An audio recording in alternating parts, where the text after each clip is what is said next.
Now, millions of Americans are facing food insecurity after the Trump administration suspended the nation's food aid program at the beginning of November. The administration cited the ongoing government shutdown as the reason. After a federal court ruled the suspension illegal, the White House said the program would be partially funded. Yet, more than 40 million Americans using the program have gone almost a week without receiving any benefits. DW's Ines Pohl travelled to Minnesota, where 7% of the population relies on federal food benefits, known as SNAP, to see what impact this is having on struggling families. For millions of Americans, this card means food on the table, but the system has stopped working. It's like my lifeline, honestly, because I want to make sure that I'm feeding my child the appropriate foods as well as myself. An app on Mary's phone shows how much money she has on her card. Since President Trump shut down SNAP, she hasn't received any money this month. So you have nothing on there? No. My last purchase was the 31st for $2.26. I try not to dwell too much on the numbers that I see because I know I still have to provide. But it's definitely a gut punch when I look and see no prediction on there, no amount on there. So. The Supplemental Nutrition Assistance Program, or SNAP, helps more than 430,000 people here in the state of Minnesota. Nationwide, 41 million Americans depend on it. SNAP participants get $6.30 a day in Minnesota. I want to find out what one can buy for that in a local supermarket. So that would be roughly what I could get for $6. Without SNAP benefits, more and more people rely on food banks. This is a place that has free food. They rely on donations and source from groups like ours at the food group, stock the shelves, and then folks can come and usually come about once a month. Up until now, we would have said that SNAP is an entitlement program, and even in past government shutdowns, it usually runs uninterrupted. However, this example of benefits being suspended and now only being partial, it does show that there is a precariousness, right, to the SNAP program that we haven't felt before in the United States. Valentina moved to the US from Moldova 2 years ago with her husband and 5 children. One daughter is autistic and has Jackson syndrome. Her husband makes $4,000 a month, which is not enough to get by without SNAP. But I have one question. My mom, right now, I talk with my mom and she said for the TV in Moldova, translate for the food shelf will be closed in USA. This is right? The food shelves will be closed? No, this will not be closed. Okay, thank you. No. Okay, because when she said this is 30 minutes ago, and I think if it's food shelf closed, very better.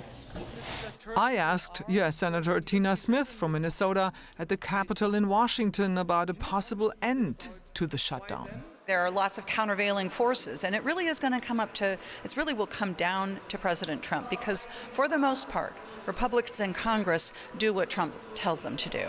And if he tells them to negotiate and find a deal, then they will do that. And if he tells them to hold out on the broader issue of lowering health care costs, if he tells them to hold out and to not negotiate, then it will never go anywhere. It really comes down to him.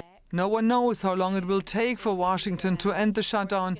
How do people like Mary get by? I've had some really nice people in my area that help pitch in to help get us a couple of food items to try to get us through a little. As Americans can't rely on the government these days, they have to rely on one another. Our Washington Bureau Chief Ines Pohl, who filed that report, joins us now for more on this. So, Ines, millions of Americans worried about how to pay for their next meal. We saw in your report there how deep that goes, how fundamental that is for people. But this shutdown is also affecting other parts of life, isn't it?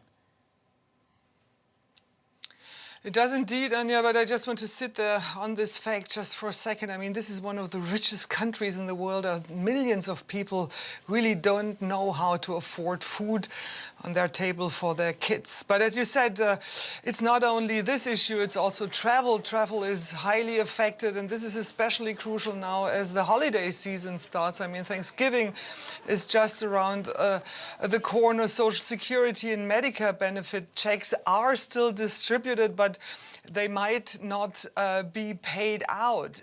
We also hear that people who just need a new driver's license or need their driver's license renewed are affected. And for tourists coming to the US, it's not only an issue if the plane will be flying and landing, it's also affecting national parks and monuments. So, Anya, it's basically everywhere.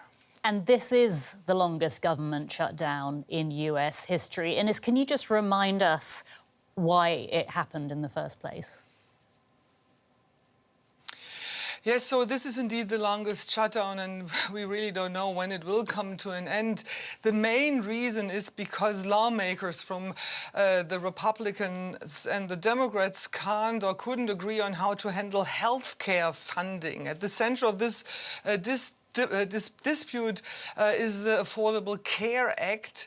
This is kind of financial help that keeps insurances affordable for about 24 million Americans. And Republicans want to change that. And this is a huge concern as healthcare is so expensive here in this country anyhow. And Democrats kind of sit on this topic because they know, they feel that this is really an important and powerful political issue for many, many Americans. So they really take the momentum after the elections on Tuesday, which boosts really the Democrats here in the country to fight for an affordable health care in the future. Now, Ines, you said that you don't know how long this standoff between Republican and Democrat lawmakers is going to last for. Thanksgiving is just round the corner. If people can't fly or if their flights are cancelled, this is obviously going to be a big problem for a lot of Americans. I mean, could this come to an end soon, do you think?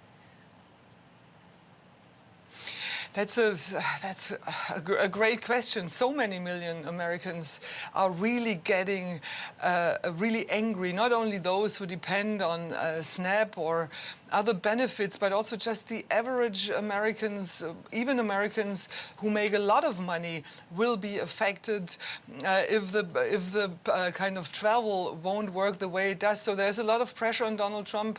We shall see. He said on Tuesday that he will try to find kind of a compromise, but it's really in the open. We have to watch it. DW's Washington Bureau Chief Ines Pohl. Ines, thank you.